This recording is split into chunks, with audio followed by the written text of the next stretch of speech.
हरे कृष्णा, शिल प्रभुपाद की जय। आप सभी का स्वागत है भक्ति शास्त्री के इस पाठ्यक्रम में।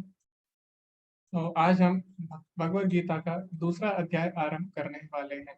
तो हम पहुंच चुके हैं पार्ट 3 में भक्ति शास्त्री के, और आज हम दूसरे अध्याय के 1 से लेके 11 तक श्लोकों का अध्ययन करेंगे। इससे पहले हम जानेंगे कि पिछले पार्ट में हमने क्या क्या सीखा। तो पिछले पार्ट में हमने देखा कि अर्जुन ने युद्ध करने से मना कर दिया था, और युद्ध ना करने के अर्जुन ने 4 कारण दिए थे। तो आप में से कोई बता सकते हैं 4 कारण कौन से थे, जल्दी से?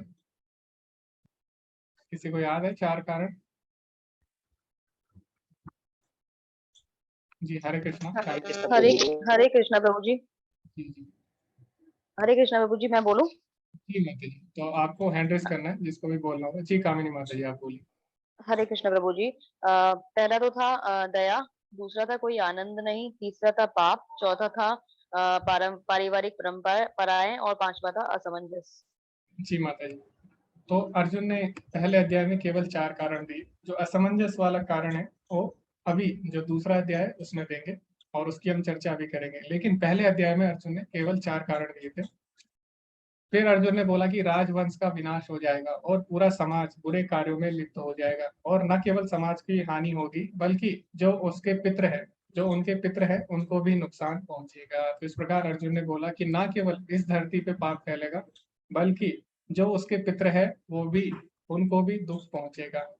फिर अंत में हमने ग्रुप डिस्कशन किया था इस टॉपिक पे कि क्यों चाणक्य पंडित ने बोला है कि महिलाएं आमतौर पर बुद्धिमान नहीं होती है। इसके ऊपर हमने डिस्कशन किया था और काफी अच्छे अच्छे सबने पॉइंट्स रखे थे।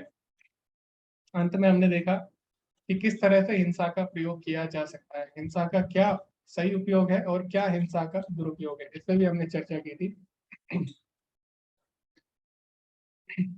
तो आज हम चर्चा करेंगे वर्णाश्रम धर्म के ऊपर।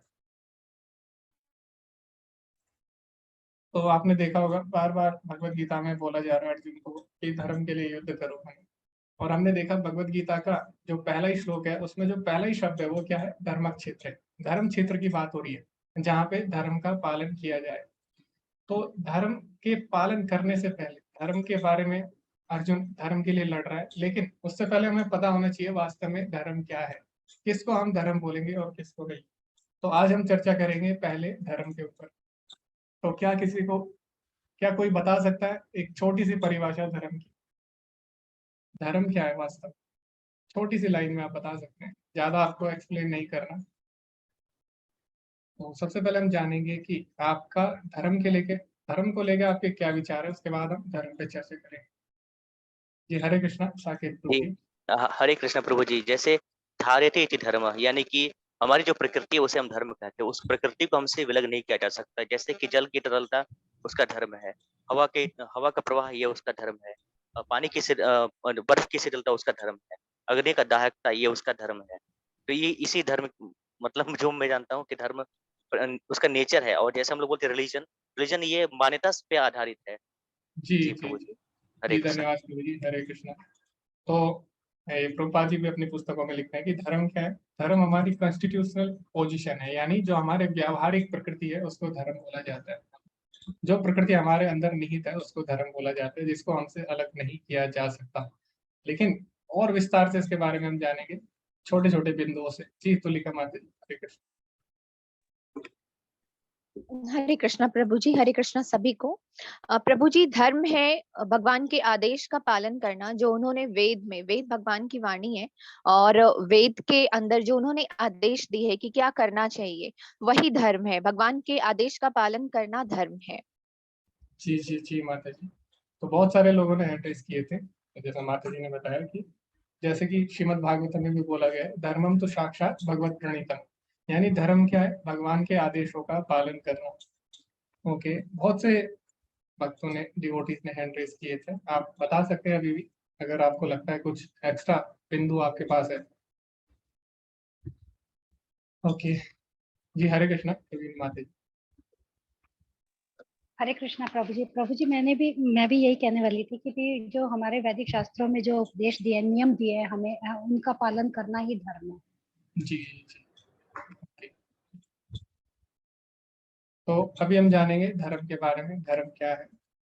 तो जैसे कि आपने बताया धर्म हमारा क्या है, हमारे अंदर जो निहित हमारी गुण है, जैसे कि चीनी का गुण क्या है, मिठास, और प्रभु जी ने बताया पानी का जो गुण है वो बहना है। तो हमारा भी कुछ स्वाभाविक गुण है। हमारा स्वाभाविक गुण क्या है, लेकिन हमारा स्वाभाविक गुण है सेवा करना। तो आप देख सकते हैं हर कोई किसी ना किसी की सेवा कर रहा है, सबको किसी ना किसी की सेवा करनी ही पड़ती है। तो आप देखें कई लोग अपने बॉस की सेवा करते हैं ऑफिस में, कई लोग अपने परिवार की सेवा करते हैं, कई लोग देश की सेवा करते हैं। तो एक तरह से जो सेवा भाव है हमारे अंदर, वही हमारा वास्तविक धर्म है। लेकिन जब जीवात्मा भौतिक प्रकृति के संपर्क में आती है तो उसके अंदर ये गुण रहता है सेवा करने का, लेकिन किसकी सेवा करनी है वो भूल जाती है। तो सेवा करने का गुण अभी भी हमारे अंदर है, लेकिन किसकी सेवा करनी है वो हमें नहीं पता। तो इसीलिए कभी कभी लोग क्या करते हैं, कभी कभी जब सारी चीजों की सेवा से उन्हें सुख नहीं मिलता तो अंत में क्या करते हो, कुत्ते को पाल लेते हैं, जानवर को पाल लेते हैं। तो कहीं ना कहीं सेवा की प्रवृत्ति हमारे अंदर रहती है। एक चीज से हमें सुख नहीं मिलता तो हम दूसरी चीज की सेवा करना चाहते हैं, लेकिन वास्तव में किसकी सेवा करनी होती है, वास्तव में भगवान की सेवा करनी है। और वो सेवा कैसे करेंगे हम भगवान की, तो जैसे आपके घर में अगर कोई मेहमान आया तो उसकी सेवा दो तरीके से आप कर सकते हैं। या तो आप अपनी मर्जी से उसकी सेवा कर सकते हैं, आप उसके लिए कुछ भी बनाएं, कुछ भी लाएं, तो वो भी अच्छा है, आप उसके लिए इतनी मेहनत कर रहे हैं। लेकिन सबसे अच्छा तरीका क्या है सेवा करने का, कि आप उनसे पूछे कि आपको क्या पसंद है। इसीलिए जब हमारे घर में कोई आता है सबसे पहले हम उनसे क्या पूछते हैं कि आपको क्या पसंद है। आप दूध लेंगे या आप जूस लेंगे या आप खाना लेंगे डायरेक्ट, तो हम उनसे पूछ के उनकी सेवा करते हैं, तो वो ज्यादा श्रेष्ठ सेवा मानी जाती है। इसी प्रकार भगवान की सेवा किस प्रकार करनी है वो हमें भगवान स्वयं बताते हैं शास्त्रों में। तो इसीलिए धर्म क्या है, धर्मम तो साक्षात भगवत प्रणीतम, भगवान के जो आदेश है, भगवान के निर्देश है सेवा करने के, उन्हें धर्म बोला गया है। और जो भक्ति है, भक्ति को पंचम पुरुषार्थ बोला गया है। धर्म अर्थ काम मोक्ष से ऊपर जो आती है वो आती है भक्ति। तो जो श्रीमद् भागवतम है उसमें भी बोला गया सवय पुंसा परो धर्म यथो भक्तिर अधोक्षजे, यानी जो भक्ति है वो क्या है, सवय पुंसा परो धर्म, यानी वो धर्म से भी ऊपर है, तो इसीलिए उसको परो धर्म बोला गया। ठीक है। और भगवान बोलते भी है भगवद गीता के 18वें श्लोक 18वें अध्याय में भगवान बोलते हैं कि क्या सर्वधर्मान परित्यज्य माम एकम शरणम व्रजा, सारे धर्मों का परित्याग करके मेरी शरण में आओ। क्यों? क्योंकि भगवान की शरणागति पंचम पुरुषार्थ है, यानी परो धर्म है। ठीक है। तो इस तरह हम देखते हैं धर्म की परिभाषा। तो धर्म में एक और धर्म आता है, वो क्या है, वर्णाश्रम धर्म। तो वर्णाश्रम धर्म क्या होता है, जब जीवात्मा बद्ध अवस्था में होती है, यानी वो किसी विशेष गुण से प्रभावित होती है। जब हम प्रकृति के विशेष गुण से प्रभावित होते हैं तो हम डायरेक्ट भक्ति नहीं कर सकते है ना। तो इसीलिए क्या हुआ है, हमारे गुण के अनुसार हमारे वर्णों को बांटा गया है, ताकि हर कोई अलग अलग अपने अपने गुण के अनुसार भगवान से जुड़ सके। तो ऐसी व्यवस्था वर्णाश्रम धर्म कहलाती है। तो इसके बारे में हम चर्चा करेंगे। वर्णाश्रम धर्म के सिद्धांतों को इस तरह से व्यवस्थित किया गया था कि राज्य और समुदाय की सामान्य आध्यात्मिक प्रगति के लिए अच्छी आबादी समाज में प्रबल होगी। तो अभी क्या है, हर कोई भगवान से डायरेक्ट नहीं जुड़ सकता, तो क्या है, उसके लिए गुण के अनुसार कुछ कर्म का विधान है, जिसे हम वर्ण बोलते हैं। तो अपने गुण के अनुसार जो हम कर्म करते हैं, कैसे एक ब्राह्मण, एक क्षत्रिय, एक वैश्य, एक शूद्र अपने अपने कर्तव्य का पालन करके, जो कि भगवान ने शास्त्रों में बोले हैं, हर कोई भगवान से जुड़ सकता है। तो सारे वर्णों का उद्देश्य क्या था, समसिद्धिम हरितोषणा। जैसे श्रीमद् भागवत में बोला गया कि जितने भी वर्ण है सबका उद्देश्य क्या होना चाहिए, संसिद्धिम हरितोषणा। हरितोषणा यानी हरि को प्रसन्न करना। तो धीरे धीरे भगवान से जुड़ना ही उसके लिए वर्ण बनाए गए थे। कई लोगों को लगता है कि वर्ण क्यों बनाए गए, वर्ण इसलिए बनाए गए ताकि हर कोई आर्थिक लाभ प्राप्त कर सके, है ना, हर किसी को फाइनेंशियली सपोर्ट मिल सके, इसके लिए अलग अलग कर्म बनाए गए गुण के अनुसार। लेकिन ऐसा नहीं है, फाइनेंशियल गेन यानी आर्थिक लाभ कभी भी वर्णाश्रम का उद्देश्य नहीं था। आर्थिक लाभ उसका एक अंग है, महत्वपूर्ण अंग है, लेकिन उसका मुख्य उद्देश्य है संसिद्धिम हरितोषणा, यानी भगवान को प्रसन्न करना, धीरे धीरे अपने कर्मों से भगवान से जुड़ना, वो वर्णाश्रम धर्म का उद्देश्य था। ओके। तो जो वर्णाश्रम धर्म है उसमें मुख्यतः दो तरह के कर्तव्य बताए गए हैं। पहला है व्यवसायिक कर्तव्य, उसके बाद है निर्धारित कर्तव्य। तो व्यवसायिक कर्तव्य में क्या होता है, अपने गुण के अनुसार हम कोई कर्म चुनते हैं।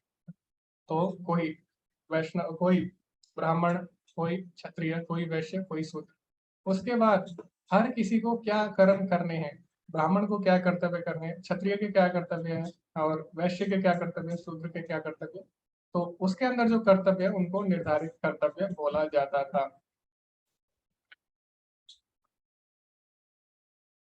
अभी वर्णाश्रम धर्म को अगर हम विस्तार से समझे तो भगवत गीता में भी भगवान ने इसको बहुत ही विस्तार से समझाया है। जैसे कि वर्णाश्रम धर्म में सारे धर्म निहित हो जाते हैं। जैसे कि सबसे पहला है कुल धर्म, और यानी व्यक्ति अपने परिवार के कल्याण के बारे में सोचता है।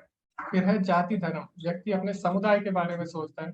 उसके बाद है स्वधर्म, स्वधर्म मतलब अपने जो निर्धारित कर्तव्य है उनके बारे में सोचता है, और स्वकर्म भी उसी का अंग है। तो इस प्रकार जैसे अर्जुन ने युद्ध करने से मना किया, तो क्यों अर्जुन ने मना किया युद्ध करने से? उसने बोला उसके कुल का नाश हो जाएगा, उसके कुल का नाश हो जाएगा, उसके वंश का यानी उसकी जाति का नाश हो जाएगा। उसके बाद उसने क्या बोला कि पूरे संसार में बुराई फैल जाएगी। तो अभी अर्जुन क्यों ऐसा सोच रहा है? क्योंकि वो वर्णाश्रम धर्म का पालन करना चाहता है, लेकिन उसको पता नहीं है कि वर्णाश्रम धर्म का मुख्य उद्देश्य क्या है। संसिद्धि हरितोषण, यानी भगवान को प्रसन्न करना। तो अगर कोई भगवान को प्रसन्न करता है तो सारे जो भी धर्म है उनका पालन अपने आप हो जाता है। क्योंकि भगवान बोलते हैं 11वें अध्याय में अर्जुन बोलता है भगवान को कि तुम शाश्वता सनातन धर्म गोप्ता, यानी सनातन धर्म के तुम पालक भगवान हो। तो सनातन धर्म के पालक भगवान कौन है? भगवान श्री कृष्ण। तो अगर हम उनको प्रसन्न कर लेते हैं तो हमें एक एक को प्रसन्न करने की आवश्यकता नहीं रह जाती। हमें अपने परिवार को, हमें किसी व्यक्ति को या किसी समुदाय को प्रसन्न करने की आवश्यकता नहीं रह जाती अगर भगवान प्रसन्न हो जाते हैं। क्योंकि भगवान प्रसन्न हो जाते हैं तो सभी अपने आप प्रसन्न हो जाते हैं। और इसकी एक छोटी सी कहानी भी है। तो एक बार क्या होता है, दुर्वासा ऋषि आते हैं, और पांडव जब वनवास में थे तो उनके पास थोड़ा खाने का अभाव रहता है। तो दुर्वासा ऋषि को भूख लग जाती है और वो अपने बहुत सारे शिष्यों के साथ आते हैं। तो जैसे ही वो पांडवों के यहाँ पहुंचते हैं तो पांडव लोग बहुत ही डर जाते हैं, भयभीत हो जाते हैं, क्योंकि उनके पास कुछ नहीं रहता खाने के लिए। तो दुर्वासा ऋषि उनसे बोलते हैं कि हम स्नान करके आते हैं और आप हमारे लिए भोजन की व्यवस्था करिए। तो अभी जो द्रौपदी थी वो क्या करती है, कुछ थोड़ा सा भोजन बचा रहता है जो खाने के बर्तन के किनारे में बच जाता है ना लास्ट में, तो वो भोजन बच जाता है और वो क्या करती है, उस भोजन को भगवान को अर्पित कर देती है। और भगवान क्या करते हैं, जैसे ही भगवान भोजन ग्रहण करते हैं, जो दुर्वासा ऋषि और उनके जो भी साथी होते हैं सबका पेट अपने आप भर जाता है। तो जैसे वो लोग आते हैं फिर पांडव लोग उनके खाने के लिए पूछते हैं तो वो लोग मना कर देते हैं, बोलते हैं अब हमसे एक भी दाना नहीं खाया जाएगा। तो इस प्रकार हम देखते हैं कि अगर भगवान को हम प्रसन्न कर ले तो सारे धर्म अपने आप पूरे हो जाते हैं। क्योंकि भगवान जड़ है, अगर हम जड़ में पानी डालेंगे तो सारे अंगों को अपने आप पानी मिल जाएगा। आपको पत्ते, फूल, टहनी, तने में पानी डालने की आवश्यकता नहीं रह जाती। तो आगे रूपा जी क्या बोलते हैं, मानव सभ्यता वर्णाश्रम धर्म की अवस्था से प्रारंभ होती है। प्राप्त शरीर की प्रकृति के विशिष्ट गुणों के संदर्भ में विशिष्ट कर्तव्यों का पालन करती है। तो मेरा आप सभी से प्रश्न है, तो इसी से संबंधित है। मेरा प्रश्न ये है कि मनुष्यों और जानवर में क्या अंतर है? दोनों में क्या अंतर है मनुष्य और जानवर में? कोई बता सकता है जल्दी से? ओके, तो जिन्होंने अभी तक नहीं बोला उनको हम पहले चांस देंगे। हरे कृष्ण प्रभु जी। जी हरे कृष्णा। सुमन कृष्णा प्रभु जी, हरे कृष्णा प्रभु जी। जी माता जी। मनुष्यों में जानवरों की अपेक्षा चेतना अधिक होती है ओके और समझदारी, बुद्धि अधिक होती, विकसित होती है, इसलिए उनको उनसे अलग माना गया है। ओके, पर ये सबके लिए सत्य नहीं है माता जी। कई लोग हम देखते हो मनुष्य से भी अधम होते हैं, बल्कि जानवर उनसे ज्यादा समझदार होते हैं कई लोगों से। ओके, तो जिनको अभी चांस नहीं मिला उनको हम पहले अवसर देंगे। ठीक है, सबको चांस मिलना चाहिए बोलने का। जी हरे कृष्णा। अर्जुन प्रभु जी। हाँ, हरे कृष्णा प्रभु जी। जी जी। हाँ, ये जानवर और मनुष्य में ये है कि मनुष्य अपने विवेक से भी काम ले सकता है।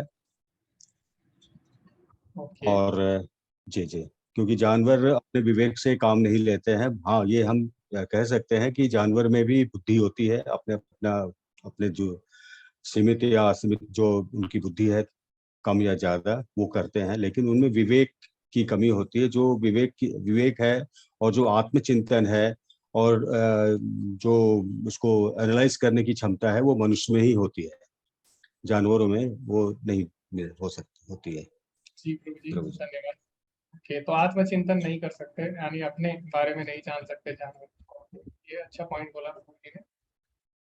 जी हरे कृष्णा, आप माता जी। हरे कृष्णा प्रभु जी।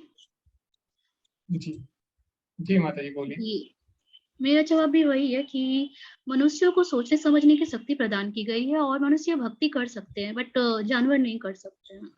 ओके जी माता जी, तो जानवर भी सोच सकते हैं, समझ सकते हैं, लेकिन वो भक्ति नहीं कर सकते। ओके, तो अभी हम देखेंगे शास्त्रों के अनुसार मनुष्य और जानवरों में क्या अंतर है। तो महाभारत में एक श्लोक है, उसको हम पढ़ेंगे। तो महाभारत में बोला गया है 4 चीजें हैं जो मनुष्यों में और जानवरों में समान है। वो क्या है? आहार निद्रा भयमैथुनम च सामान्येतत् पशुभिर्नराणाम। 4 चीजें, आहार यानी खाना, निद्रा यानी सोना, भय यानी अपनी रक्षा करना या अपने परिवार की रक्षा करना, और मैथुनम चा यानी बच्चे पैदा करना। 4 चीजें मनुष्य और जानवरों में समान पाई जाती है। अभी आप देखें कि ये जो 4 चीजें हैं, ये जानवर, कई जानवर हमसे अच्छे से कर लेते हैं ना।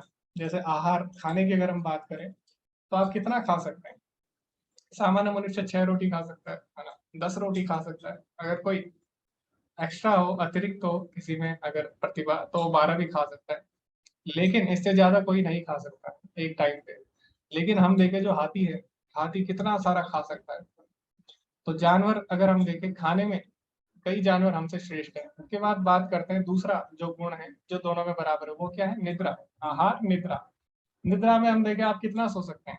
आप 1 दिन सो सकते हैं पूरे, 2 दिन सो सकते हैं, 3 दिन सो सकते हैं, इससे ज्यादा आप सो नहीं सकते। लेकिन जो भालू है, भालू, छिपकली या जो मेंढक, ये जो कीट है, ये क्या करते हैं? 6-6 महीने तक सोते हैं, शीत निद्रा में चले जाते हैं 6 महीने की। तो ये हमसे ज्यादा सो सकते हैं। दूसरा हम देखें, आहार निद्रा भय, अपनी रक्षा करना। तो अपनी रक्षा करने के लिए हमने क्या किया? बहुत सारी चीजें डेवलप कर लिया ना, अच्छे अच्छे हमने घर बना लिए, अच्छी अच्छी तकनीक से घर बना लिए, अच्छे अच्छे हमारे पास संसाधन है अपनी रक्षा के लिए। लेकिन अगर आप किसी मनुष्य को वन में छोड़ दें, जंगल में छोड़ दें, और किसी जानवर को अगर आप जंगल में छोड़ दें, तो कौन अपनी रक्षा ज्यादा अच्छे से कर पाएगा? जानवर अपनी रक्षा ज्यादा अच्छे से कर सकता है ना मनुष्य की अगर तुलना करें तो उससे जानवर अपनी रक्षा अच्छे से कर सकता है। तो चौथा गुण है वो क्या है? मैथुनम चा, यानी बच्चे पैदा करना। तो बच्चे पैदा करने में हम देखते हैं जो कई कीड़े हैं, जैसे मच्छर है, वो एक बार में सैकड़ों बच्चे पैदा कर सकते हैं। और जैसे कुत्ते हैं, कुत्ते 5 से ज्यादा बच्चे एक बारी में पैदा कर सकते हैं, लेकिन मनुष्य ऐसा नहीं कर सकता।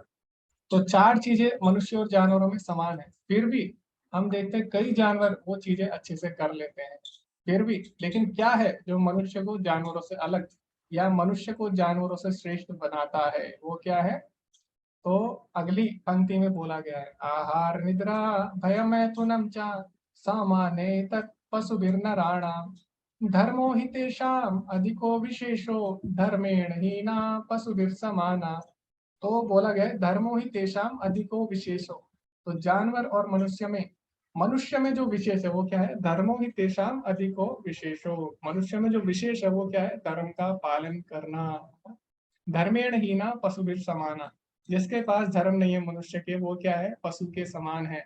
और श्रीमद् भागवतम में ऐसे मनुष्य को जिसके अंदर भगवत भक्ति नहीं है या अपने आप को जानने की इच्छा नहीं है, अपना भगवान से संबंध जानने की इच्छा नहीं है, उसको द्विपाद पशु बोला गया। द्विपाद पशु मतलब है 2 पैरों वाला पशु। तो ऐसा व्यक्ति जिसके अंदर धर्म नहीं है, भगवान को जानने की इच्छा नहीं है, उस व्यक्ति की तुलना पशु से की गई है। तो यही अंतर है। तो पशु धर्म का पालन नहीं करता, पशु को नहीं पता धर्म क्या है, और मनुष्य को पता है। तो यही अंतर है दोनों में ना। तो आपने देखा होगा पशुओं में कभी नहीं होता ब्राह्मण क्षत्रिय वैश्य शूद्र, उन्हें पता ही नहीं उनके निर्धारित कर्तव्य क्या है। तो जो मनुष्य है उसको विशेष बोला गया है। तो भले ही खाने पीने सोने में और बच्चे पैदा करने में हम देखते हैं कई जानवर निपुण हैं, लेकिन मनुष्य को अच्छी सुविधाएं प्राप्त हुई है। जैसे कि हम देखें खाना, तो हम जानवरों से अच्छा खाना खाते हैं। और हम देखें खाना सोना, हम ऊपर सोते हैं बेड पे बिस्तर पे, जानवर कहीं भी सो जाते हैं। और इसी तरह अपनी रक्षा हम अच्छे से कर सकते हैं। तो मनुष्य को जानवरों से श्रेष्ठ सुविधा प्राप्त हुई है। और आप देखें कोई कंपनी होती है, उसमें जो ऊंचे पद पर होता है उसको ज्यादा अच्छी सुविधा देते हैं। क्यों? क्योंकि उसकी रिस्पॉन्सिबिलिटी, उसकी जिम्मेदारी अधिक होती है, इसीलिए उसको ज्यादा सुविधाएं दी जाती है। तो इसीलिए, क्योंकि मनुष्य की जिम्मेदारी क्या है? भगवान से जुड़ना। मनुष्य जीवन की रिस्पॉन्सिबिलिटी है भगवान से जुड़ना, इसीलिए उसको अच्छी सुविधाएं दी गई है भगवान द्वारा। तो यही है जो उसको जानवरों से अलग बनाती है। तो यहाँ पे यही प्रभुपाद जी बोल रहे हैं कि जो मानव सभ्यता है उसमें वर्णाश्रम धर्म है, तभी वो जानवरों से अलग, वरना क्या है, वो भी जानवरों की तरह हो जाएगी, क्योंकि जानवरों में कोई धर्म नहीं होता। तो अभी जो धर्म है, जो वर्णाश्रम धर्म है विशेषता, उसको गुण के आधार पर विभाजित किया गया था, गुण और कर्म के अनुसार। तो अभी क्या होगा, जैसे मान लीजिए आप किसी क्लास में जाए, किसी में आप जा सकते हैं और देख सकते हैं एक्सपेरिमेंट करके। तो आप किसी क्लास में जाइए और वहां पे बच्चों से पूछिए कि आप फ्यूचर में क्या बनना चाहते हैं, भविष्य में क्या बनना चाहते हैं। तो वहां पे आपको अलग अलग तरीके के प्रश्न के उत्तर मिलेंगे। तो कई लोग बोलेंगे, कई बच्चे बोलते हैं कि हमें क्या करना है, आगे जाके टीचर बनना है। कई बच्चे होंगे वो बोलेंगे हमें आगे जाके आर्मी में जाना है। कई बच्चे बोलेंगे कि नहीं, हमें अपना बिजनेस करना है, हम अपना बिजनेस करना चाहते हैं। और कई बच्चे होंगे वो कंफ्यूज होंगे, वो बोलेंगे नहीं, हमें नहीं पता, हमें आप कुछ भी काम दे दीजिए, हम वही कर लेंगे। तो इसी प्रकार क्या है, सभी बच्चों के अंदर अलग अलग गुण है। तो गुणों के आधार पर हमारी जो वर्णाश्रम व्यवस्था है उसका निर्धारण किया गया था। भगवान बोलते भी है भगवत गीता के 4थे अध्याय के 13वें श्लोक में, चातुर्वर्ण्यम मया सृष्टम गुण कर्म विभागशः। तो गुण के अनुसार 4 वर्ण बनाए गए थे। जो सतोगुण में होते थे व्यक्ति, उनको ब्राह्मण बोला जाता था। जो रजोगुणी होते थे उनको क्षत्रिय बोला जाता था। और जो रजो और तमो मिश्रित गुण में होते थे उनको वैश्य, और जो पूरी तरह से तमो गुण में होते थे उनको शूद्र बोला जाता था। तो क्या शूद्र, वैश्य, क्षत्रिय भगवत प्राप्ति नहीं कर सकते? नहीं, ऐसा नहीं है। जो लाभ ब्राह्मण को यज्ञ करने से मिलता था वही लाभ क्षत्रिय को युद्ध करने से मिलता था। ठीक है, तो सबके गुण के अनुसार अलग अलग वर्ण बनाए गए थे ताकि सभी उनका पालन करके भगवान को प्राप्त कर सके। लेकिन कालांतर में क्या हुआ, कालांतर में ऐसा हुआ कि इसको जन्म के आधार पर कर दिया गया, जो कि इसका विकृत रूप है, जबकि शास्त्रों के अनुसार ऐसा नहीं था। ठीक है, तो ब्राह्मण कौन था? भगवान बोलते हैं 18वें अध्याय में, भगवान बताते हैं। तो ब्राह्मण कौन था? जिसके अंदर ये सारे गुण थे, शांति, आत्म संयम, तपस्या, पवित्रता, सहनशीलता, ईमानदारी, ज्ञान और धार्मिकता, ये सभी ब्राह्मण के कर्म है। तो इन गुणों द्वारा और इन कर्मों द्वारा ब्राह्मण की परिभाषा दी जाती थी। क्षत्रिय कौन था? जिसके अंदर ये गुण थे, वीरता, शक्ति, दृढ़ संकल्प, साधन संपदा, युद्ध में साहस, उदारता, नेतृत्व यानी लीडरशिप, क्षत्रियों के काम के स्वाभाविक गुण हैं। और भगवान बोलते हैं 18वें अध्याय में, खेती, गोरक्षा और व्यापार, ये क्या थे? वैश्यों के काम थे। वैश्य यानी जो व्यापारी वर्ग थे। तो हम देखते हैं आजकल व्यापार में तो हम नंबर 1 है, व्यापार में बहुत हमारा देश आगे। यहाँ तक कि हमारे देश के जो व्यापारी है बहुत सारे धनी व्यक्तियों में गिने जाते हैं संसार के, विश्व के। लेकिन जो वैश्य वर्ग था, व्यापारी वर्ग, उसकी 2 और जिम्मेदारी थी, 2 और उसके कर्तव्य थे जो कि वो भूल गए। तो वो क्या थे कर्तव्य व्यापारी वर्ग के? गाय की रक्षा करना और खेती करना। लेकिन हम क्या कर रहे हैं अभी? केवल व्यापार पे ध्यान दे रहे हैं और गौ रक्षा और खेती पे हमारा ध्यान नहीं जा रहा। जिससे क्या हो रहा है? जिससे हमारे देश में अव्यवस्था उत्पन्न हो रही है। तो जो वैश्य वर्ग था उसका उसका उसकी जिम्मेदारी थी, उसकी रिस्पॉन्सिबिलिटी थी कि खेती और गौ रक्षा पे भी ध्यान दे। ठीक है, तो इस पे भी ध्यान देना होता, बैलेंस करके चलना होता था। अभी जो शूद्र है, शूद्र वर्ग, उनका कार्य क्या था? उनका कार्य था फिजिकल, शारीरिक श्रम करना, और जो बाकी वर्ग है उनकी सेवा करना। तो अलग अलग तरह के लोग हैं। कई लोग हैं जो शारीरिक शारीरिक श्रम करना चाहते हैं, ठीक है, और कई लोग हैं जो अपने क्या करना चाहते हैं, जो अपनी बुद्धि का प्रयोग ज्यादा करते हैं, शारीरिक श्रम कम करते हैं। तो कई लोग हैं जो शारीरिक श्रम करते हैं, उनको आप बोले कि आप क्यों नहीं पढ़ते, तो वो बोलेंगे नहीं, हमें अच्छा नहीं लगता पढ़ना, आप क्या करिए, हमें आप कोई काम बता दीजिए क्या करना है, बस हम कर लेंगे। तो सब अपने अपने गुणों के अनुसार कर्म करते हैं। हम किसी को नहीं बोल सकते, किसी को हम फोर्स नहीं कर सकते। और भगवान बोलते भी है भगवत गीता हमें, परो धर्म भयावह, यानी दूसरों के धर्म का आचरण करना, दूसरों के वर्णाश्रम धर्म का आचरण करना, ये भयावह हो सकता है। और ऐसा क्यों बोल रहे हैं भगवान? क्योंकि अभी क्या होता है, जैसे हम देखते हैं बहुत जगह बच्चे क्या करते हैं, बचपन से कोचिंग करते हैं। तो कोटा में भी ऐसे ही होता है। कोटा एक जगह है राजस्थान में, वहाँ पे बच्चे 6 छठी क्लास से चले जाते हैं कोचिंग करने, जब वो कक्षा 6 में होते हैं, और तब से वो कोचिंग करते रहते हैं। तो उनको बचपन से एक ही बात बताई जाती है कि तुम्हें क्या करना है, तुम्हें इंजीनियर बनना है तुम्हें। लेकिन बाद में क्या होता है, अगर वो नहीं कर पाते तो इससे क्या होता है, वो फिर डिप्रेशन में आ जाते हैं, तनाव में आते हैं, गलत कार्य करते हैं ना, गलत कार्य करते हैं। कई कई बच्चे वहां पे आत्महत्या भी कर लेते हैं। तो ऐसा क्यों हो रहा है? क्योंकि उनको जबरदस्ती दूसरे धर्म का अनुसरण कराया जा रहा है, यानी जो उनका स्वभाव नहीं है ना, उसका स्वभाव था कुछ और करने का, हो सकता है उसको व्यापार करना हो सकता है उसको आर्मी में जाना हो, लेकिन उसको जबरदस्ती फोर्स किया गया वो कार्य करने के लिए। तो इसीलिए भगवत गीता में भगवान बोलते हैं परो धर्म भयावह, यानी दूसरे के धर्म का अनुसरण नहीं करना चाहिए। अपने अंदर हमारे जो भी गुण है, जो भी हम कर्म कर सकते हैं, उसी से हम भगवत प्राप्ति कर सकते हैं, ठीक है, और धीरे धीरे हम भगवान की तरफ बढ़ सकते हैं। अभी ये था वर्ण, और आश्रम। तो जैसे 4 वर्ण थे वैसे ही 4 आश्रम भी थे। तो 4 आश्रम कौन कौन से थे? सबसे पहले जो आश्रम आता है वो आता है ब्रह्मचर्य आश्रम। तो ब्रह्मचर्य आश्रम मतलब होता है स्टूडेंट लाइफ है। तो स्टूडेंट लाइफ में क्या करना होता था, हमें स्वाध्याय करना होता था, वेदों का अध्ययन करना होता था, और अपने जीवन का उद्देश्य जानना होता था। तो इसको ब्रह्मचर्य बोला जाता था। उसके बाद जो दूसरा जीवन आता है वो होता है फैमिली लाइफ, यानी गृहस्थ जीवन। तो अपनी शिक्षा पूरी करने के बाद फिर आगे फैमिली लाइफ है ना, गृहस्थ जीवन चुनना पड़ता था। तो गृहस्थ जो थे उनका कर्तव्य क्या था? गृहस्थ का कर्तव्य था दानम दमश्च यज्ञश्चा, यानी दान करना, आत्मसंयम, अपनी इंद्रियों पे संयम रखना, और यज्ञ परायणता, यानी यज्ञ करना। ठीक है? तो गृहस्थ को बोला जाता था दान करने। तो हम देखें जो बाकी वर्ण है, चाहे वो ब्रह्मचारी हो, गृहस्थ हो, या सन्यास हो, या वानप्रस्थ हो, केवल गृहस्थ को ही दान करने को बोला गया है। क्यों? क्योंकि बाकी जो आश्रम है उसमें धन नहीं होता, वो लोग धन कमाने पे ध्यान नहीं देते।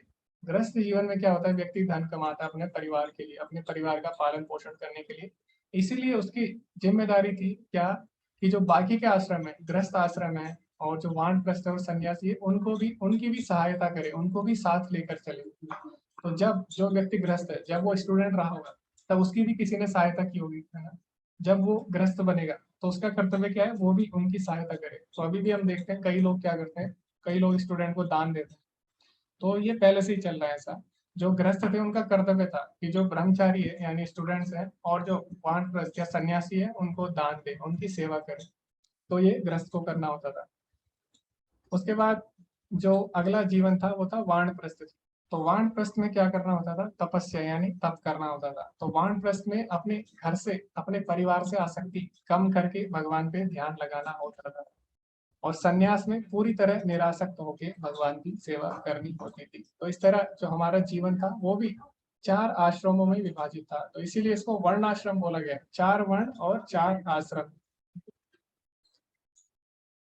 तो यह था भगवत गीता में वर्णाश्रम था। वर्णाश्रम व्यवस्था में धार्मिक परंपराओं के अनेक नियम हैं, जिनकी सहायता से परिवार के सदस्य ठीक से उन्नति करके आध्यात्मिक मूल्य की उपलब्धि कर सकते हैं। तो आध्यात्म में धीरे धीरे सभी वर्ण आश्रम आगे बढ़ सकते हैं, यही उनका उद्देश्य था। और भगवत गीता में क्या बोला गया है? भगवत गीता में बोला गया है स्वर्ग द्वारम अपावर्तम, कि जो व्यक्ति अपने धर्मों का पालन करते हैं, अपने अपने निर्धारित कर्तव्यों का पालन करते हैं, उनके लिए स्वर्ग के द्वार भी खुल जाते हैं। रूपा जी क्या लिखते हैं तात्पर्य में? वर्णाश्रम धर्म के अनुसार किसी कार्य क्षेत्र में स्वधर्म का निर्वाह करने से जीवन के उच्चतर पद को प्राप्त किया जा सकता है। और भी आगे प्रभुपाद जी लिखते हैं कि जो कई सौ जन्मों के लिए अपने व्यवसायिक कर्तव्य का पालन करते हैं, उदाहरण के लिए यदि कोई ब्राह्मण के रूप में कार्य करना जारी रखता है, तो ब्रह्मलोक में पदोन्नति के लिए पात्र हो जाता है, जिस ग्रह पर भगवान ब्रह्मा रहते हैं। तो अगर कोई अपने कर्तव्यों का सही से पालन कर लेता है, अगर कोई भगवत प्राप्ति नहीं भी करता, अगर उसका उद्देश्य केवल अपने वर्ण के नियमों का पालन करना है, तो कम से कम वो क्या कर सकता है, कम से कम वो ब्रह्मलोक तक जा सकता है। लेकिन हमें पता है भगवत गीता में 8वें अध्याय में भगवान बताते हैं आप ब्रह्म भुवनात् लोका पुनरावर्तिनो अर्जुना, यानी ब्रह्मा जी के लोक से भी जीवात्मा को वापस आना पड़ता है। तो इसीलिए हमें प्रयास करना चाहिए कि ब्रह्मलोक से भी ऊपर जाए, यानी भगवत धाम जाए। तो वही वास्तव में क्या था, वर्णाश्रम धर्म का उद्देश्य था। तो ये हमने पढ़ा धर्म के बारे में, वर्ण और आश्रम के बारे में। अभी हम इस अध्याय पे वापस आएंगे, दूसरे अध्याय पे। तो क्यों हमने इसके बारे में पढ़ा, धर्म के बारे में? क्योंकि भगवत गीता धर्म के ऊपर आधारित है। और भगवान बार बार अर्जुन को बोलते हैं कि धर्म के लिए युद्ध करो। तो उससे पहले हमें पता होना चाहिए कि वास्तव में धर्म क्या है, इसलिए हमने इसकी चर्चा की। अभी अर्जुन ने जो 4 कारण दिए उसकी हम चर्चा कर चुके हैं युद्ध ना करने के। दया, प्रसन्नता यानी आनंद, और उसने बोला मुझे पाप लगेगा, फिर उसने बोला मेरे परिवार का नाश हो जाएगा। तो आगे जब अर्जुन ने ये बातें बोली तो दूसरा अध्याय आरंभ होता है। दूसरे अध्याय में फिर संजय क्या बोलते हैं, अर्जुन ने क्या किया था लास्ट में, पिछले अध्याय में अर्जुन ने युद्ध करने से मना कर दिया। उसने क्या किया, अपना धनुष और बाण एक तरफ रख लिए। और फिर दूसरा अध्याय के आरंभ में संजय क्या बोलते हैं, संजय उवाच तम तथा कृपया विष्टम अश्रुपूर्णाकुलेक्षणम विसन्दिग्धम इदं वाक्यम उवाच मधुसूदना। संजय ने कहा, करुणा से व्याप्त शोक युक्त अश्रुपूरित नेत्रों वाले अर्जुन को देखकर मधुसूदन कृष्ण ने ये शब्द कहे।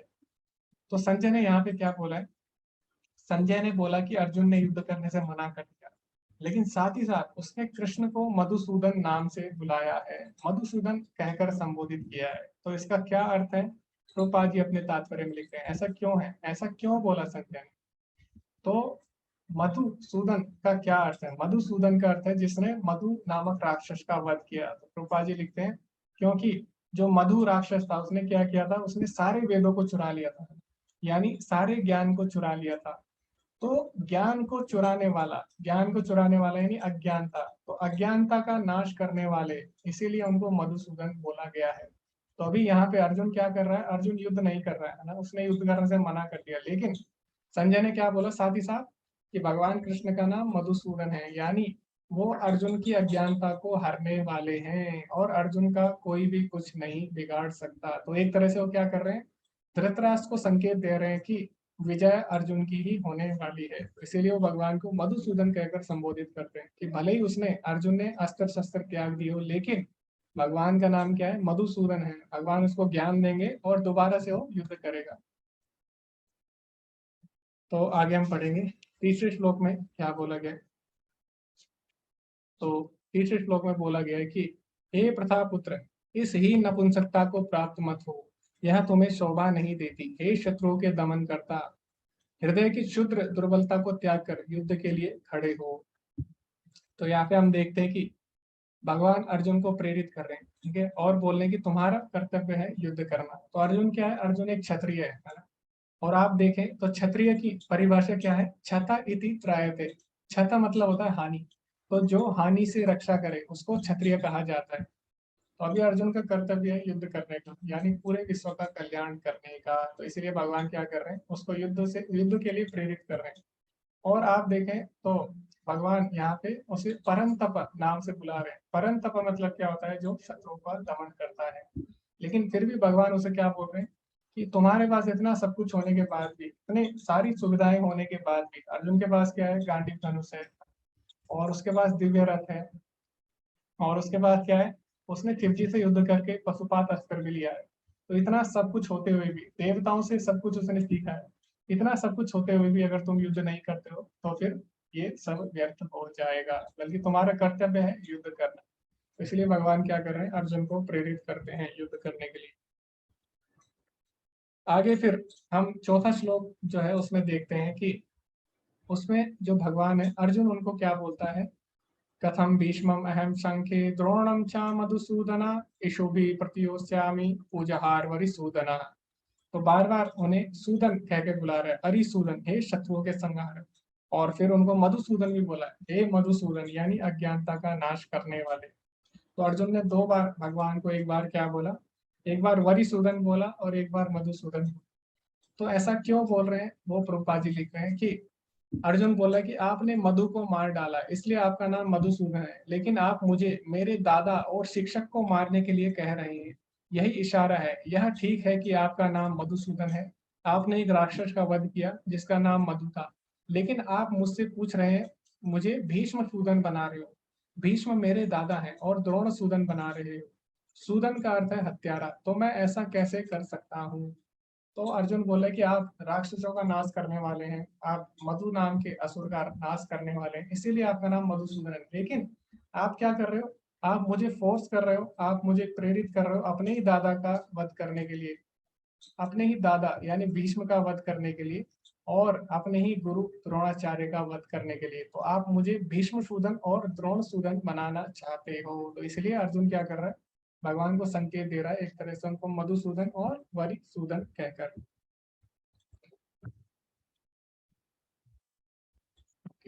तो अभी हम आगे पढ़ेंगे कि आगे ऐसा क्या हुआ कि अर्जुन ने युद्ध करने से मना कर दिया। तो 60वां श्लोक हम पढ़ेंगे कि अर्जुन ने क्या किया, असमंजस की स्थिति के कारण भी युद्ध करने से मना कर दिया। तो 4 कारण भगवान पिछले अध्याय में बता चुके हैं, 5वां कारण अभी अर्जुन इस अध्याय में बताएगा। वो क्या था, असमंजस की स्थिति, यानी अर्जुन निर्णय नहीं ले पा रहा था क्या सही है क्या गलत। तो अर्जुन क्या बोलता है, तो अगर आप 6ठा श्लोक पढ़ेंगे इसमें, तो अर्जुन ने क्या बोला, हम यह भी नहीं जानते कि हमारे लिए क्या श्रेष्ठ है, उनको जीतना या उनके द्वारा जीते जाना। यदि हम धृतराष्ट्र के पुत्रों का वध कर देते हैं तो हमें जीवित रहने की आवश्यकता नहीं है, फिर भी वह युद्ध भूमि में हमारे समक्ष खड़े हैं। तो अर्जुन क्या बोलता है कि अगर हम इनके साथ युद्ध करते हैं तो हमें इससे अच्छा कि हम मर ही जाएं, तो हमारे जीवित रहने का कोई तात्पर्य नहीं होता। तो अर्जुन बोला इससे श्रेष्ठ है मर जाना। ठीक है, तो अर्जुन के मन में अभी क्या विचार आ रहे हैं, अर्जुन के मन में अभी गलत विचार आ रहे हैं। तो यही होता है जीवन में, कभी कभी क्या होता है, कई लोग असमंजस में आ जाते हैं, उन्हें पता नहीं लग पाता कि जीवन में क्या सही है क्या गलत है। अर्जुन भी यहाँ पे यही बोला, हमें नहीं पता कि मेरे लिए क्या श्रेष्ठ है। तो कई लोगों के मन में बुरे विचार आते हैं और वो क्या करते हैं, गलत कदम उठा लेते हैं। लेकिन हमें क्या करना है वो अर्जुन अभी बताएंगे। तो जो अर्जुन ने किया वही हमें करना है। तो जब भी हमारे जीवन में ऐसी घड़ी आए कि हमें पता ना लगे क्या सही है क्या गलत है, तो हमें वही करना है जो अर्जुन ने किया। तो अर्जुन ने क्या किया वो हम अगले श्लोक में देखेंगे। तो अर्जुन ने भगवान की शरण ली। अर्जुन ने बोला, कार्पण्य दोषोपहत स्वभावा पृच्छामि त्वां धर्म सम्मूढ़ चेता यश्रेयस्यात् निश्चितं ब्रूहि तन्मे शिष्यस्ते हम साधिमां त्वां प्रपन्नम। अब मैं अपनी कृपण दुर्बलता के कारण अपना कर्तव्य भूल गया हूँ और सारा धैर्य खो चुका हूँ। ऐसी अवस्था में मैं आपसे पूछ रहा हूँ कि जो मेरे लिए श्रेयस्कर हो उसे निश्चित रूप से बताएं। अब मैं आपका शिष्य हूँ और आपके शरणागत हूँ, कृपया मुझे उपदेश दें। तो ये जो श्लोक है भगवत गीता का, इसको टर्निंग पॉइंट बोला जाता है, यानी यहाँ से भगवत गीता नया मोड़ ले लेती है। तो कई लोग बोलते हैं कि भगवत गीता हमें सिखाती है, अर्जुन को युद्ध के लिए प्रेरित करती है ना, तो भगवत गीता हमें नहीं पढ़नी चाहिए। क्यों? क्योंकि भगवत गीता युद्ध के लिए प्रेरित करती है, लेकिन ऐसा नहीं है। क्यों? क्योंकि इस श्लोक में अर्जुन ने साफ साफ बोल दिया, अर्जुन ने ये नहीं बोला कि मुझे युद्ध कैसे करना है, भगवान आप मुझे युद्ध करना सिखाइए। अर्जुन ने बोला कि भगवान जीवन का उद्देश्य क्या है, मैं अब निर्णय नहीं ले पा रहा हूँ। अगर मैं युद्ध करूं तो करूं क्यों, अगर मैं जीवन में कोई भी कार्य करूं तो करूं ही क्यों। तो ये वास्तव में हमें प्रश्न पूछना चाहिए कि हमारे जीवन का वास्तविक उद्देश्य क्या है। अगर हम जीवन में कोई कार्य करें तो करें क्यों? क्योंकि कई लोगों को लगता है कि धन से, ऐश्वर्य से सब कुछ प्राप्त किया जा सकता है, ऐश्वर्य या धन जिसको मिल गया वो सुखी रह सकता है, लेकिन ऐसा नहीं है। अर्जुन ने साफ साफ मना कर दिया पिछले अध्याय में कि भले ही मुझे तीनों लोक भी मिल जाए तब भी मैं खुश नहीं रह सकता। तो यही अर्जुन पूछ रहा है कि अगर जीवन में मैं कुछ करूं तो करूं क्यों, कैसे हम वास्तविक सुख को प्राप्त कर सकते हैं। तो अर्जुन पूछ रहा है जीवन के उद्देश्य के बारे में, और अर्जुन ने मान लिया कि मैं निर्णय नहीं ले पा रहा। तो इसीलिए जब तक हम ये नहीं मानेंगे कि हमारी इंद्रियां अपूर्ण है, हमारी बुद्धि सक्षम नहीं है निर्णय लेने में, तब तक हम क्या करेंगे, तब तक हम भ्रम में रहेंगे, तब तक हम अपनी बुद्धि से निर्णय लेंगे और जीवन में दुख पाते रहेंगे। तो हमें मानना होगा कि हमारी बुद्धि सक्षम नहीं है जीवन के सारे निर्णय लेने में। इसीलिए हमें क्या करना चाहिए, जब भी ऐसी परिस्थिति आए तो हमें वही करना चाहिए जो अर्जुन ने किया। तो अर्जुन ने क्या किया, अर्जुन ने इस श्लोक में भगवान की शरणागति ले ली। शिष्य से हम साधिमान त्वाम प्रपन्नम, कि अब मैं तुम्हारा शिष्य हूँ और तुम्हारे शरणागत हूँ, कृपया मुझे उपदेश दो। ठीक है, तो कई लोग बोल सकते हैं कि अर्जुन के पास तो भगवान थे, अर्जुन के सामने साक्षात भगवान खड़े थे, तो अर्जुन ने भगवान की शरण ले ली। लेकिन हम क्या करेंगे, हमारे सामने तो भगवान नहीं है, तो हम कैसे अर्जुन को फॉलो कर सकते हैं। तो ऐसा नहीं है, ऐसा बिल्कुल गलत है ये बोलना। क्यों?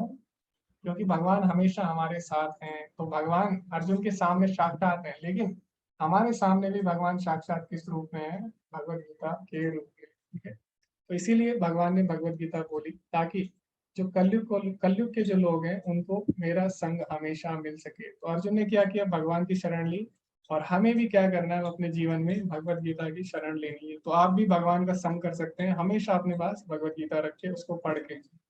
तो भगवत गीता की पूजा कैसे होती है, भगवान की पूजा कैसे होती है, भगवान बोलते हैं कि जो भगवत गीता पढ़ता है वो अपनी बुद्धि से मेरी पूजा करता है। तो ऐसा नहीं है आपने भगवत गीता रख ली और हमेशा इसके साथ रह रहे हो, इसके साथ सो रहे हो, इसकी पूजा कर रहे हो, इस पर लाल कपड़ा बांध के कई लोग करते हैं ना। तो भगवत गीता से अगर भगवान की पूजा करनी है तो वो कैसे होती है, भगवत गीता को पढ़ के। तो आप भी भगवान का संग कर सकते हैं भगवत गीता पढ़ के। तो हमें क्या करना है, जब हमारे जीवन में ऐसी परिस्थिति आए तो हमें गुरु साधु और शास्त्र की शरण में जाना है। जैसे अर्जुन ने किया, अर्जुन के सामने भगवान साक्षात खड़े थे, लेकिन फिर भी वो भगवान की शरण में एक भक्त के रूप में नहीं गया।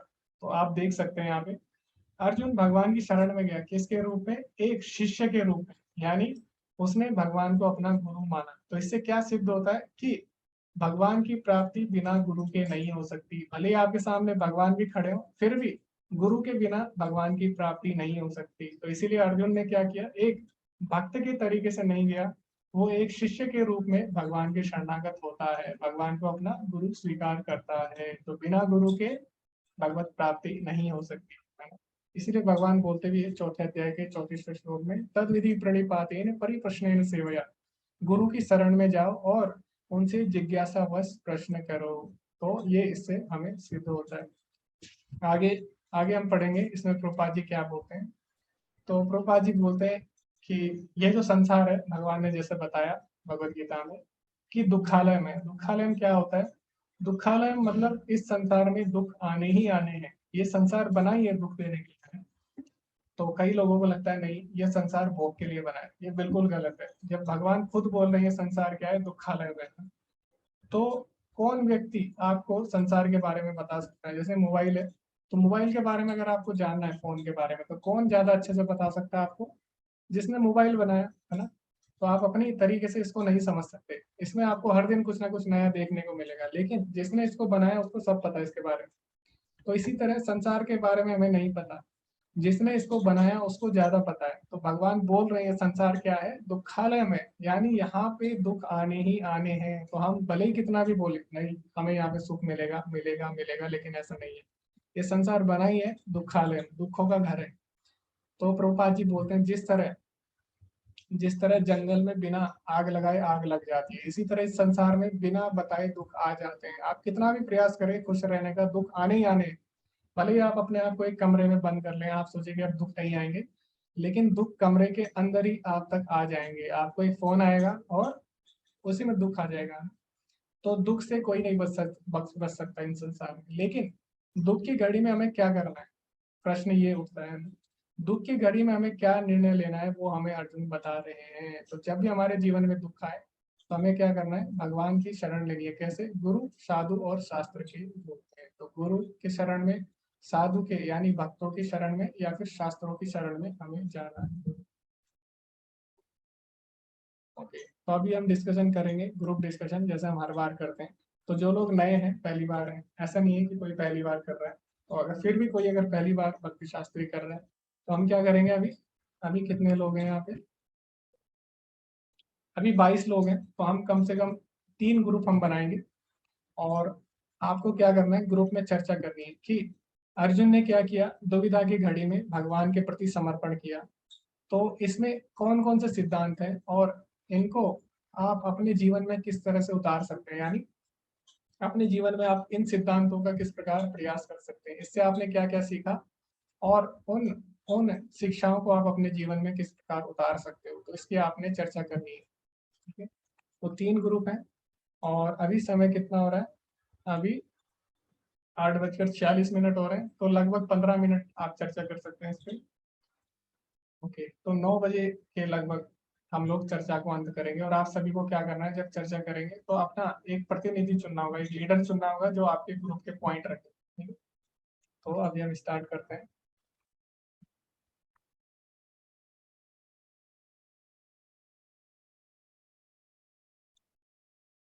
हरे कृष्णा, आप ज्वाइन कर सकते हैं सभी लोग।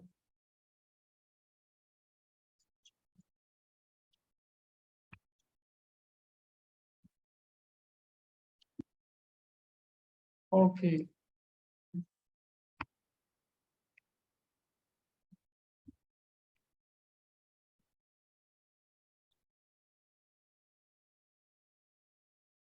ये मुझे लगता है गलती से 13 ग्रुप बन गए थे, 3 ग्रुप बनाने थे।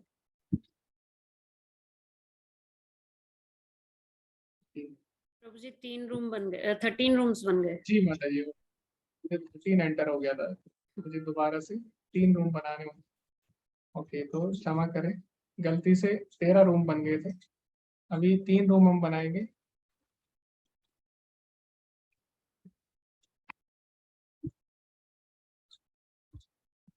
ओके, तो सभी लोग ज्वाइन करेंगे, उसके बाद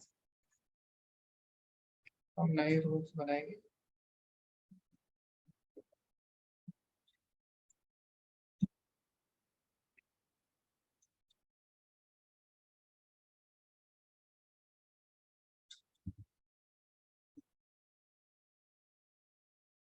ओके, तो अभी सभी लोग आ चुके हैं।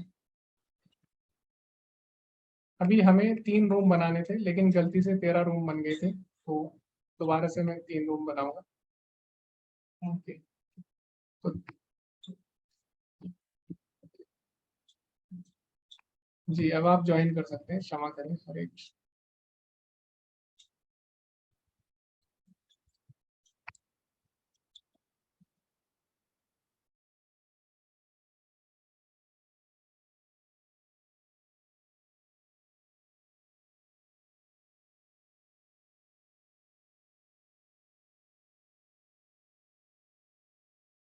जी हरे कृष्णा, भूपेंद्र प्रभु जी, राधिका माता जी और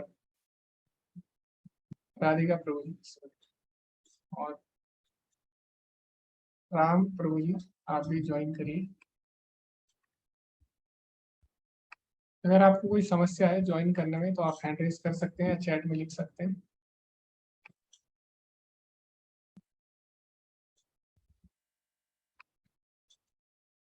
जी हरे कृष्णा, भूपेंद्र प्रभु जी आप भी ज्वाइन करिए। हरे कृष्णा, राम प्रभु जी आप भी ज्वाइन करिए। तो जो ज्वाइन नहीं करेगा, इससे क्या पता लग जाएगा? इससे पता लगेगा कि वो क्लास को नहीं सुन रहे, अटेंटिव नहीं हो। तो ऐसी परिस्थिति में उनको निकाला जा सकता है। हमारे जीवन में अगर कोई ऐसा विषम परिस्थिति आ जाए जब हमें कुछ भी समझ में ना आ रहा हो कि क्या अच्छा है क्या बुरा है, हमें क्या करना चाहिए, किसका साथ देना चाहिए, किसका किसका नहीं साथ देना चाहिए।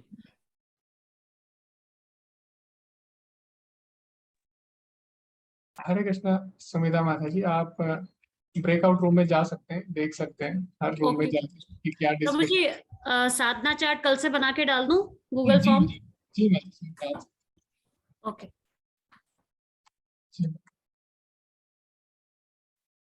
किसी को कोई समस्या है तो आप पूछ सकते हो इसके साथ। राम प्रभु जी ने ज्वाइन नहीं किया अभी तक ग्रुप। तो माता जी मुझे लगता है वो शायद नहीं सुन रहे हैं। एंड कुछ डिवोटीज आज नए हैं प्रभु जी, 3-4, और 3-4 आए नहीं है, शायद लेफ्ट हुए थे ना, 2 ग्रुप्स जो ज्वाइन कर रखे थे सबने।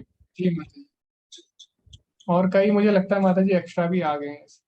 हाँ जी।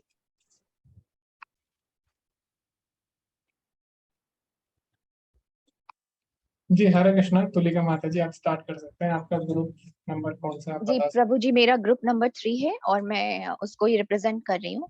प्रभु जी, यहाँ पर जो अर्जुन ने भगवान की शरण ली, उन्होंने अपनी कृपणता का को दर्शाया। तो हम इसमें ये है कि हमें ये शिक्षा मिलती है कि जब हमें भगवान की शरण लेनी है तो जैसे अर्जुन ने ली वैसे लेनी है। एक प्रामाणिक गुरु का जो जो प्रामाणिक गुरु जो कृष्ण तत्व को कृष्ण जैसे हैं वैसे ही जानता है, कृष्ण तत्व को एक प्रामाणिक गुरु ही समझ सकता है और वो उनके यथार्थ रूप का वर्णन वैसे ही कर सकता है। जैसे कृष्ण ने अपने मुंह से गीता बोली तो अर्जुन ने सुना, तो भगवान ने स्वयं बोली और अर्जुन ने सुना, तो वही भगवान ने जो स्वयं बोला उसको प्रामाणिक गुरु ही हम तक अच्छे से पहुंचा सकता है। तो हमें प्रामाणिक गुरु का सानिध्य लेना चाहिए। दूसरा दूसरा, जिस तरह से अर्जुन ने अपना आत्मसमर्पण किया श्रद्धा से और अपनी इंद्रियों को वो कैपेसिटी के बाहर मान रहा था, अपनी इंद्रियों और अपनी बुद्धि को, कि मैं इस योग्य नहीं हूं कि मैं इस परिस्थिति को अब अपने बुद्धि और अपने विवेक के द्वारा सुलझा सकूं, तो इसलिए मैं श्रद्धा पूर्वक, क्योंकि उसे भगवान पे बहुत श्रद्धा थी, तो उसने भगवान की श्रद्धा पूर्वक, भक्ति पूर्वक भगवान की शरण ली। तीसरा, कि उसे भौतिक आसक्ति नहीं थी।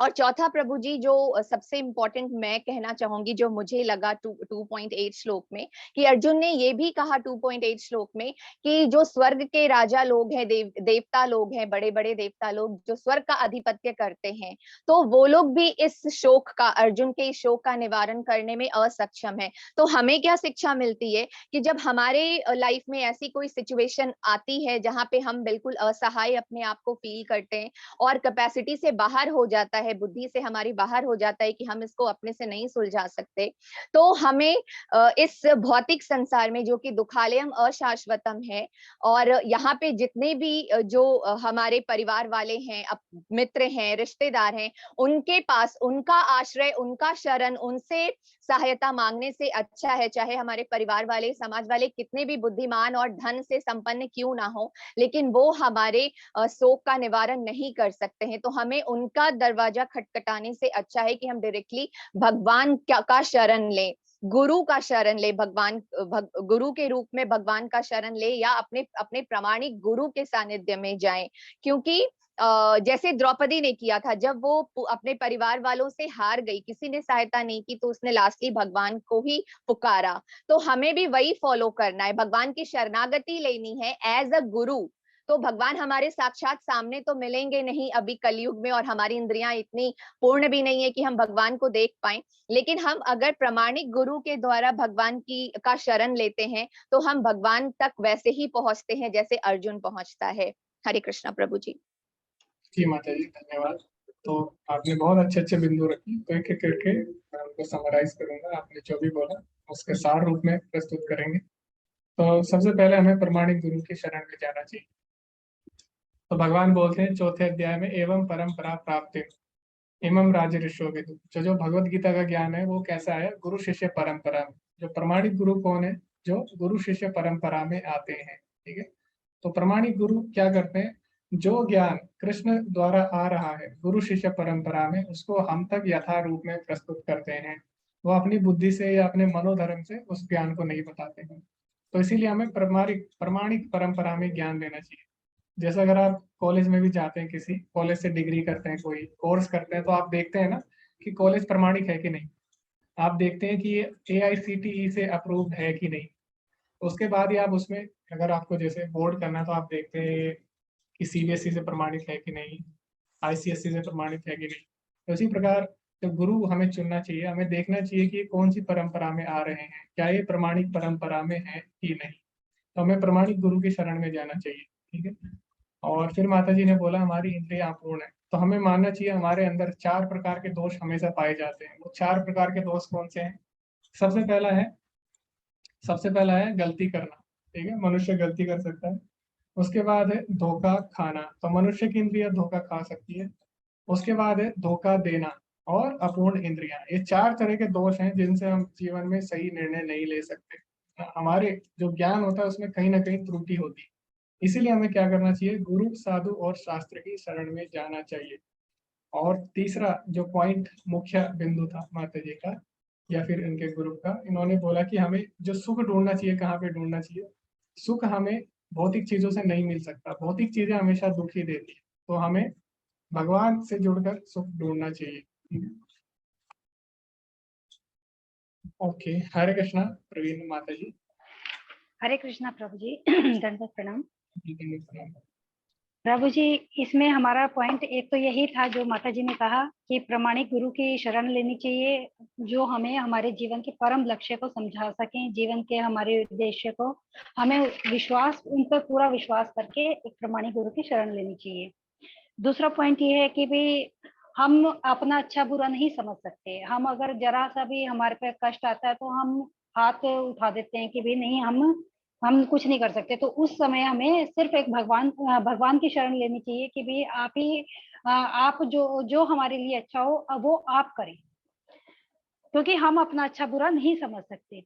थर्ड पॉइंट ये है कि भाई जो भगवान ने जो भगवत गीता का उपदेश दिया था वो उस युद्ध के समय कुछ कुरुक्षेत्र में दिया था, जो कि एक खुद ही एक ऐसी धर्म भूमि थी जहां पर मतलब उसको उस भूमि को धर्म भूमि कहा गया था कि, और वहां पर उनको एक धर्म की नई स्थापना करनी थी कि भाई धर्म नए तरीके से धर्म की स्थापना हो, और युद्ध करते समय जो परिस्थितियां जो मन की स्थिति होती है उसको किस तरह से संयमित रखना है कि भी हमें जल्दबाजी में कोई निर्णय नहीं लेना चाहिए। उस समय उन्होंने हमें ऐसी सिचुएशन में हमें भगवत गीता का ज्ञान दिया अर्जुन को कि भी हमें किस हर कार्य को धैर्य से धीरता पूर्वक करना चाहिए, और मतलब कोई किसी तरह का ज्ञान का अभाव नहीं हो इस तरह से।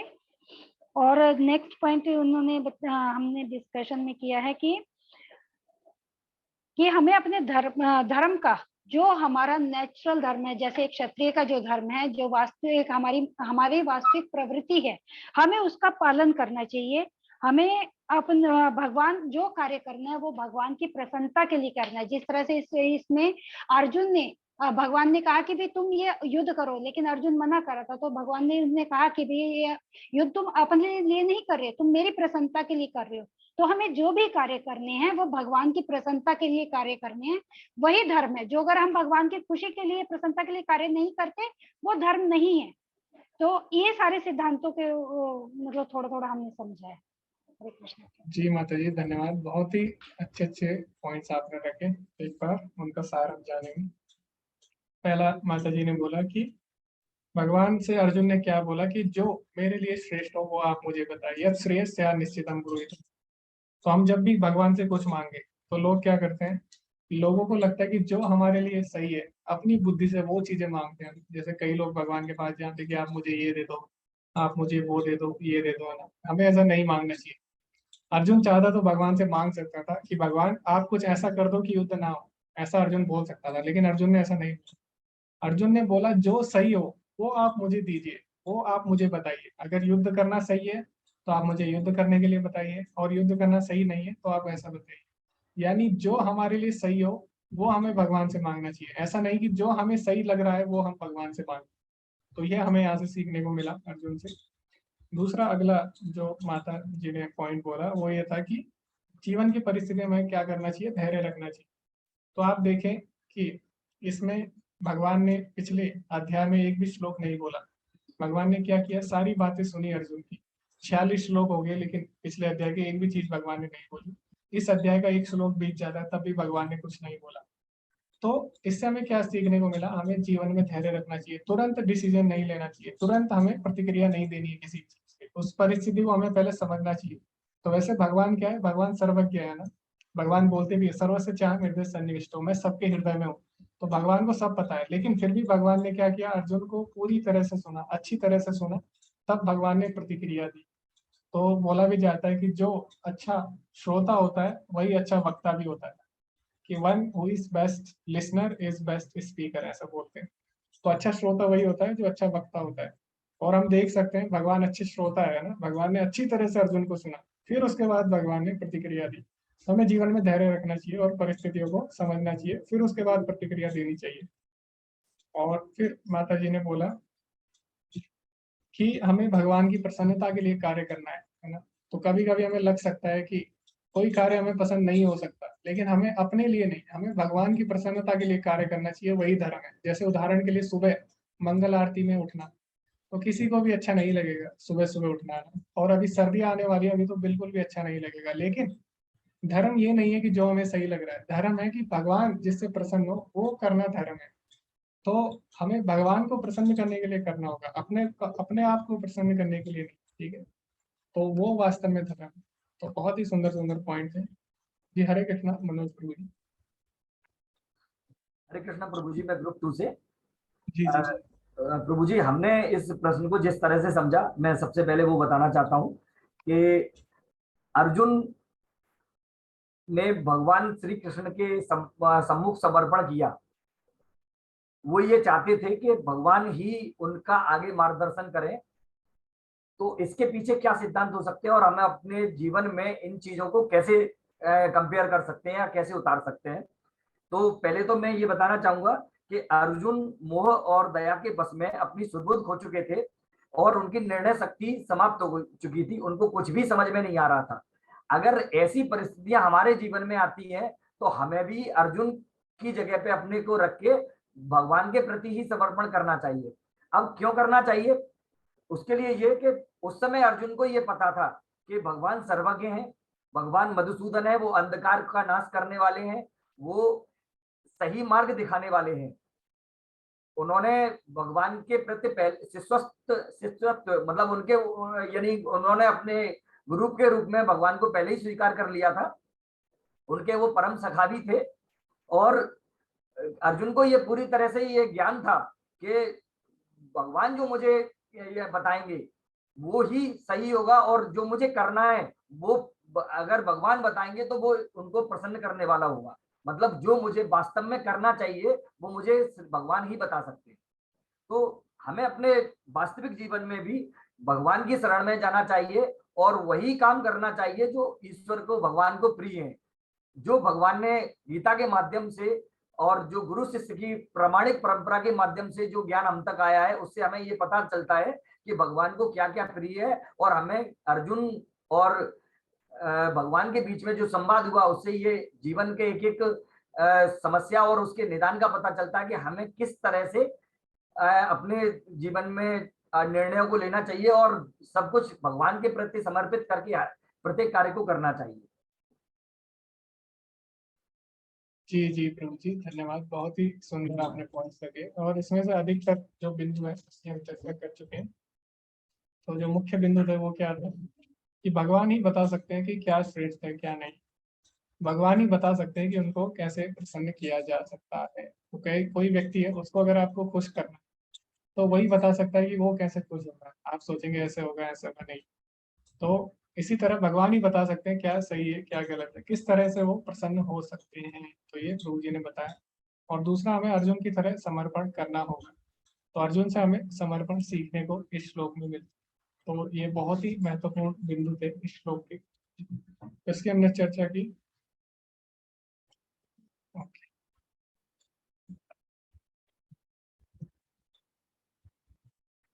तो सुबह जो हम मंगल आरती करते हैं उसमें हम क्या बोलते हैं? सबसे पहली लाइन क्या है, कोई बता सकते हैं सुबह मंगल आरती में, और उसका मतलब क्या है? जी हरे कृष्णा सुमन माता जी। संसार धावा नल नील लोका त्राणाय कारुणे घन घनत्वा भक्तस्य कल्याण गुणारे वश्या वंदे गुरु श्री चरणारविंदम। जी जी, तो इसका अर्थ आप बता सकते हैं माता जी? संसार के जितने कष्ट हैं उनको दूर, उनके संसार रूपी कष्टों को दूर करने के लिए हमें भगवान की शरण ग्रहण करनी चाहिए। ओके, तो इसमें हम गुरु की वंदना कर रहे हैं। जी तुलिका माता जी, आप बता सकते हैं इसका मतलब? जी हरे कृष्णा। हाँ, हरे कृष्णा प्रभु जी। हाँ, तो इसमें हम गुरुओं की वंदना कर रहे हैं, समस्त गुरुओं की जो इस गुरु शिष्य परंपरा में है। तो गुरुओं की वंदना, श्री चरणों की वंदना करें। और इसमें क्या कह रहे हैं, ये जो संसार है वो दावानल की तरह है, अग्नि के समान है। जैसे वन में आग लग जाता है, अपने आप ही लग जाता है, तो उससे रक्षा। तो ये जो संसार है ये दुखों का मतलब दुखों का घर है। और इस दुख से हमें कौन बाहर निकाल सकता है? वो गुरु निकालते हैं, क्योंकि गुरु जो हैं वो भगवान के निकटतम सेवक हैं, भगवान के बहुत क्लोज हैं, क्लोजेस्ट सर्वेंट हैं भगवान के गुरु। तो जब हम गुरु का शरण लेते हैं तो वो गुरु हम पर कृपा करके, चूंकि उनमें भगवान की शक्ति प्रदत्त होती है, तो वो हम पर कृपा करके भगवान के श्री चरणों का आश्रय दिलाते हैं। तो इसमें हम लोग मंगला आरती में अपने गुरुओं का चरण वंदना करते हैं। प्रभु जी हरे कृष्णा। जी माता जी धन्यवाद। तो बिल्कुल सही तात्पर्य आप रखता है इसका। तो सुबह जब हम मंगल आरती करते हैं तो उसमें सबसे पहले हम क्या बोलते हैं? संसार दावा नल लीढ़ लोग। ये जो संसार है ये कैसा है? दावानल की तरह। दावानल मतलब जैसे जंगल में आग लगी होती है ना चारों तरफ से, वैसे इस संसार में हर तरीके से हमें दुख मिल रहे हैं, आध्यात्मिक, आदि दैविक, आदि भौतिक। तो इस संसार में हमें किसी ना किसी तरह से दुख मिलेगा ही मिलेगा, लेकिन इससे बाहर जो हमें निकालने वाला है वो कौन है? वंदे गुरु श्री चरणारविंदम। तो जैसे संसार की जो आग है, जो जंगल की आग है दावानल, तो गुरु कैसे है? जैसे उसमें बादल की तरह है। बादल क्या करता है? उसमें बारिश करता है ना आग में, और आग शांत हो जाती है। इसी तरह जो हमारे कष्ट है, भौतिक कष्ट है, तो गुरु क्या करता है? उन कष्टों को दूर करता है। कैसे? हमें कृष्ण प्रेम देकर। तो गुरु कृष्ण प्रेम देकर हमें पूरे भौतिक कष्टों से दूर निकालता है। तो यही हम सुबह प्रार्थना कर रहे हैं, और यही इस श्लोक में अर्जुन भगवान से प्रार्थना कर रहा है, भगवान की शरणागति ले रहा है। क्यों? ताकि उसके जीवन में जो भी दुख है, जो भी दुख उसे सता रहे हैं, उससे वो बाहर निकल सके। तो अगर हमें दुख से बाहर निकलना है तो हमें गुरु, साधु और शास्त्र की शरण में जाना ही पड़ता है। तो ये हमें इससे सीखने को, तो ये गुरु का कार्य है, और यही हम प्रार्थना भी करते हैं। और जो गोपियां हैं, गोपियां भी गोपी गीत में बोलती है, तो गोपियां क्या बोलती है? तव कथामृतम तप्त जीवनम कवि विरिंडितम कल्मषापहम श्रवण मंगलम श्रीमता ततम भुवि गृह्णन्ति ये भूरिदा जना। तो गोपियां भी भगवान से बिल्कुल यही बात बोलती है कि तव कथा अमृतम, आपकी कथा भगवान अमृत के समान है। किसमें? तप्त जीवनम, ये जो जीवन है कैसा है? तपता हुआ है, यानी बहुत ही जैसे तपता हुआ जीवन है। और उसमें जो आपकी कथा है वो क्या है? अमृतम, तव कथा अमृतम तप्त जीवनम कवि भिरिंडितम कल्मषापहम। ये सारे कल्मशों को नष्ट कर देती है। तो भगवान का नाम है, भगवान का गुण रूप लीला है, ये सारे कल्मशों को नष्ट करने वाले हैं। और वो बहुत ही सौभाग्यशाली व्यक्ति हैं जो आपकी कथा सुनते हैं। तो यही, बिल्कुल यही बात गोपियां भी भगवान से बोलती है। तो गुरु क्या करता है? हमें कृष्ण प्रेम प्रदान करता है। और जैसे माता जी ने बोला, गुरु कौन होता है? गुरु साक्षात भगवान का प्रतिनिधि होता है। तो गुरु का भी उतना ही सम्मान होता है जितना भगवान का होता है। तो श्रीमद् भागवतम में बोला गया है, आचार्य माम विज्ञानता। भगवान बोलते हैं आचार्य को मेरी तरह ही ट्रीट करो, ठीक है? इसीलिए गुरु की वंदना करते हैं, उनकी पूजा करते हैं। क्यों?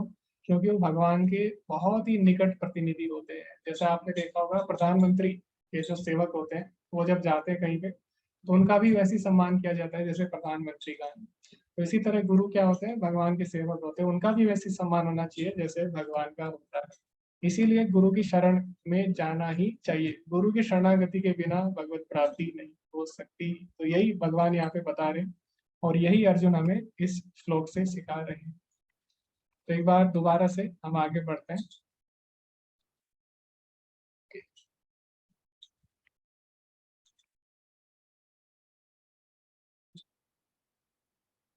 तो यहाँ पे धर्म सम्मूढ़ शब्द का प्रयोग हुआ था इस श्लोक में, कि धर्म सम्मूढ़ चेता, मैं अपने कर्तव्य से मोहग्रस्त हो चुका हूँ। और अर्जुन ने क्या किया? शिष्यस्ते हम, यानी भगवान की शरण ली। तो गुरुपाद जी लिखते हैं, कृपण का अर्थ है जो अपनी स्थिति का ठीक से उपयोग नहीं करता। कृपण का अर्थ होता है कंजूस। कंजूस यानी जिसके पास बहुत सारी चीजें हैं लेकिन वो उसका उपयोग नहीं करता। एक आदमी बहुत अमीर है लेकिन वह अपने पैसे का इस्तेमाल नहीं करता, बस क्या करता है? पैसे को देखता रहता है, उसे कृपण कहा जाता है। इसी तरह अर्जुन शक्तिशाली है, वह लड़ सकता है, वह एक क्षत्रिय है, लेकिन वह अपनी क्षमता को नकार रहा है। तो यहाँ पे अर्जुन क्या बोलता है? कार्पण्य दोषो, यानी कृपण दुर्बलता के कारण मैं निर्णय नहीं ले पा रहा हूँ। तो कृपण मतलब क्या है? कृपण मतलब जिसके पास सामर्थ्य है लेकिन उसको प्रदर्शित नहीं करना चाहता, उसको कृपण बोला जाता है। तो यहाँ पे अर्जुन क्या कर रहा है? कृपण बनने का प्रयास कर रहा है। इसलिए वह सोच रहा है मैं कृपण बन गया हूँ, कंजूस, हालांकि मेरे पास ताकत है लेकिन मैं लड़ने से इनकार कर रहा हूँ। हालांकि मेरे पास पैसा है, मैं खर्च नहीं करता, इसे कृपण कहा जाता है। तो कार्पण्य दोषो अपहत, इसका मतलब क्या हुआ? अब मैं कृपण कृपण दशा से संक्रमित हूँ। तो इसका ये मतलब है। तो अर्जुन ने तर्क दिया कि धार्मिक सिद्धांतों को राजनीति या समाज शास्त्र से अधिक महत्व दिया जाना चाहिए, लेकिन वे यह नहीं जानते थे कि पदार्थ, आत्मा और परमात्मा का ज्ञान धार्मिक सूत्रों से भी अधिक महत्वपूर्ण है। तो यहाँ पे अर्जुन क्या कर रहा है? अपने परिवार को, समाज, इसके कल्याण के बारे में सोच रहा है, लेकिन उसको पता नहीं है कि सबसे बड़ा धर्म क्या है। सबसे बड़ा धर्म है भगवान की शरणागति। तो मैं आपको एक उदाहरण देता हूँ। जैसे कि विभीषण था, तो विभीषण ने क्या किया? विभीषण ने अपने परिवार का त्याग कर दिया, उसने अपने देश का भी त्याग कर दिया ना, उसने अपने सभी प्रियजनों का त्याग कर दिया। तो जो लोग थे उन्होंने क्या बोला विभीषण को? कई लोगों ने उसे कुलद्रोही बोला, यानी कुलद्रोही मतलब अपनी परिवार के साथ धोखा जिसने किया, कई लोगों ने उसे देशद्रोही बोला, यानी अपने ही देश के साथ जिसने धोखा कर दिया। लेकिन उसने भगवान की शरण ली, और जब उसने भगवान की शरण ली तो क्या हुआ, उससे उसके कुल का भी कल्याण हो गया। आपने देखा कि सबका नाश हुआ, लेकिन जो विभीषण का कुल था उसका नाश नहीं हुआ, उसके कुल की भी रक्षा हुई। उसके देश को अच्छा राजा मिला, विभीषण मिला रावण की जगह, तो उसके देश का भी कल्याण हुआ, और उसके जो मित्र थे विभीषण के, उनका भी कल्याण हुआ। तो जब हम भगवान की शरण लेते हैं तो सभी का कल्याण हो जाता है, चाहे वो परिवार वाला हो, चाहे वो देश हो, सबका कल्याण हो जाता है। तो विभीषण ने सिद्ध कर दिया, ठीक है। तो इसी तरह अर्जुन यहाँ पे सोच रहा है मेरे परिवार का क्या होगा, मेरे परिवारजन का क्या होगा, और समाज का क्या होगा। लेकिन उसे ये नहीं पता कि अगर हम भगवान की शरण लेते हैं तो सबका कल्याण हो जाता है। क्यों? क्योंकि भगवान वो करेंगे जो सबके लिए श्रेष्ठ होगा। तो भगवान यहाँ पे भले ही वो दुर्योधन को दंडित कर रहे हैं, किसी को भी, तो एक तरह से वो क्यों कर रहे हैं? क्योंकि वो उनके लिए बेस्ट है, वही उनके लिए सबसे श्रेष्ठ कर है। तो भगवान कभी भी किसी के लिए गलत नहीं होने देंगे। तो इसीलिए हमें प्रयास करना चाहिए कि भगवान की योजना में जुड़े, भगवान के जो प्लान है उनमें हम साथ दें, ना कि ये प्रार्थना करें कि भगवान हमारी योजना में साथ दे, ठीक है। तो ये हमें सीखना चाहिए अर्जुन से और बाकी जो इतिहास में उदाहरण हुए उनसे। चाणक्य पंडित ने पिता और शिक्षक को सलाह दी है कि आपको हमेशा अपने बेटे और शिष्य को दंड देना चाहिए, हमेशा गलती का पता लगाएं, नाराज न हो। लेकिन यहाँ शिक्षक और पिता का काम है कि आप अपनी गलतियों का पता लगाएं, ना कि अपनी अच्छी चीजों का पता लगाएं। शिष्य के व्यवसाय या बेटे के व्यवसाय को कभी भी बहुत खराब या बहुत अच्छा ना समझे, फिर खराब कर देंगे। चाणक्य मुनि का यही आदेश है।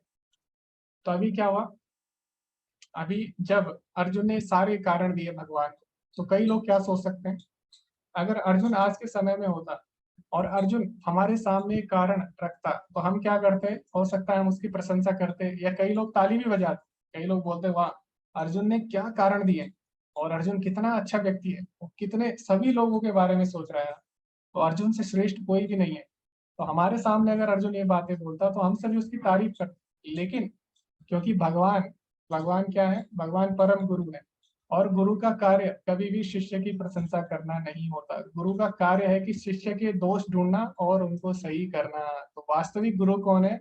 जो अपने शिष्य की कमियों को ढूंढता है।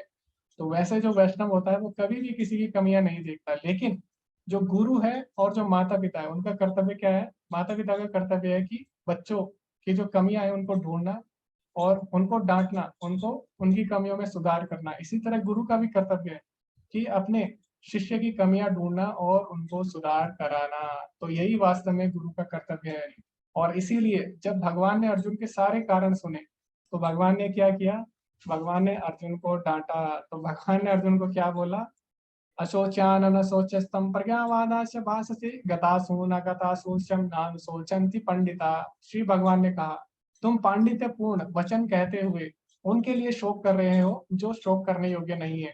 जो विद्वान होते हैं वे ना तो जीवित के लिए ना ही मृत के लिए शोक करते हैं। तो भगवान ने क्या बोला अर्जुन को? और भगवान ने अर्जुन की प्रशंसा नहीं की।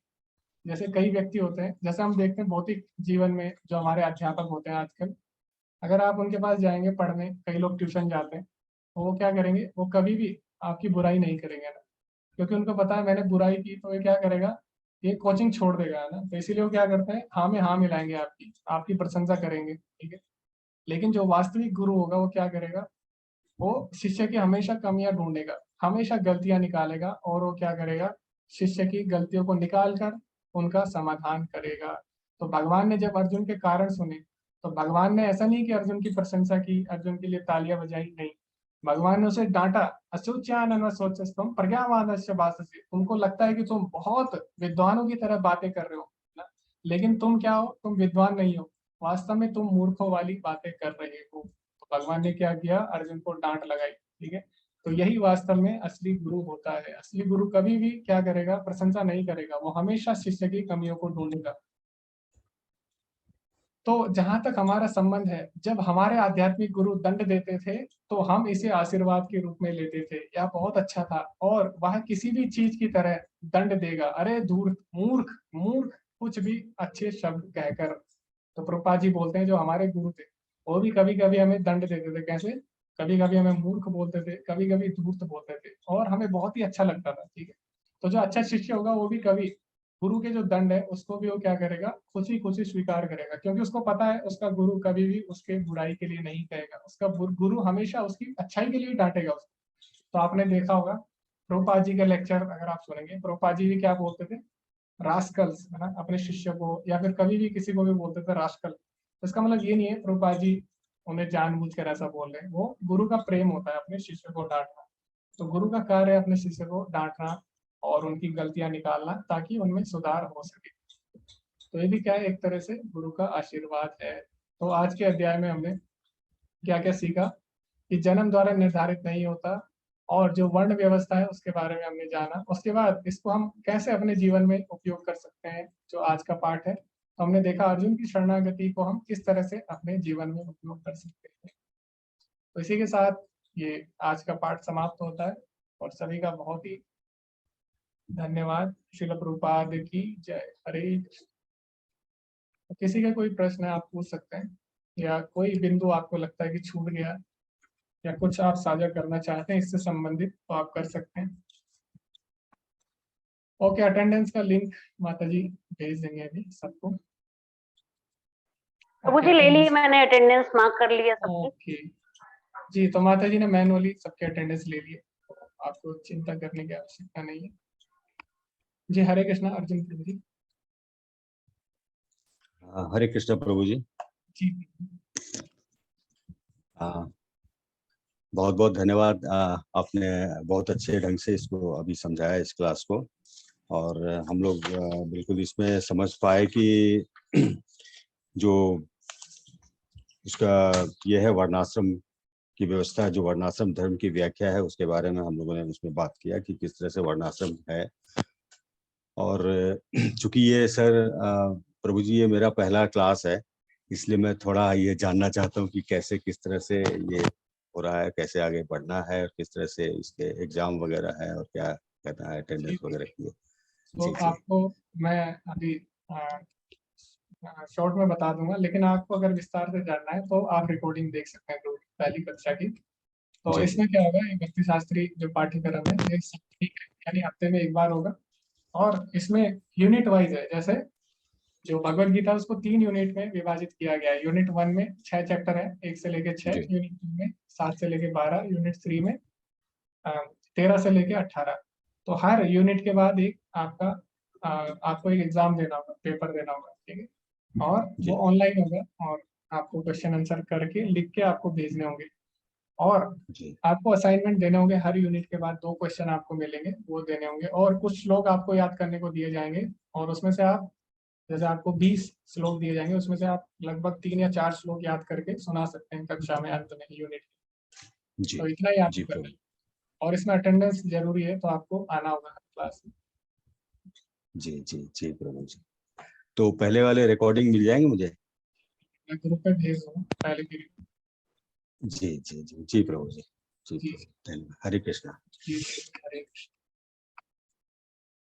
जी हरे कृष्णा प्रवीण माता जी। हरे कृष्णा प्रभु जी। प्रभु जी आपने ना हर चैप्टर के बाद श्लोक कहे थे कि भी ताकि हम थोड़े थोड़े रिवाइज कर सकें, मतलब थोड़े थोड़े लर्न करने की। तो मैं देख रही थी तो अभी तक आए नहीं थे, तो मैंने कहा एक बार याद दिला दूं आपको। ओके जी माता जी, धन्यवाद माता जी, आपने एक्चुअली में दो श्लोक भी आ जाएंगे ना, तो फिर है ना इकट्ठे होने में मुश्किल नहीं होगी फिर। जी जी जी जी प्रभु जी, धन्यवाद माता जी। तो हरे कृष्ण।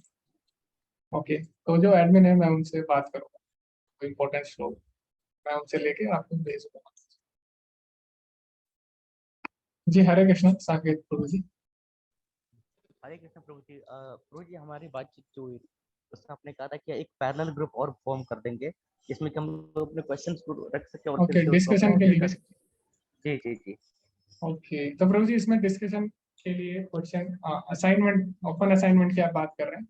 हाँ, असाइनमेंट वगैरह सारे के लिए हम लोग समय से पहले ही सब कुछ करके रेडी रखें, ताकि उसको हम लोग और बेटर से बेटर बनाने का प्रयास करें। 11th आवर में जो काम होता है वो ज्यादा बेटर तो नहीं हो पाता है, क्वालिटी कम होती है, और पहले से बनाएंगे तो शायद ज्यादा अच्छा हो जाएगा।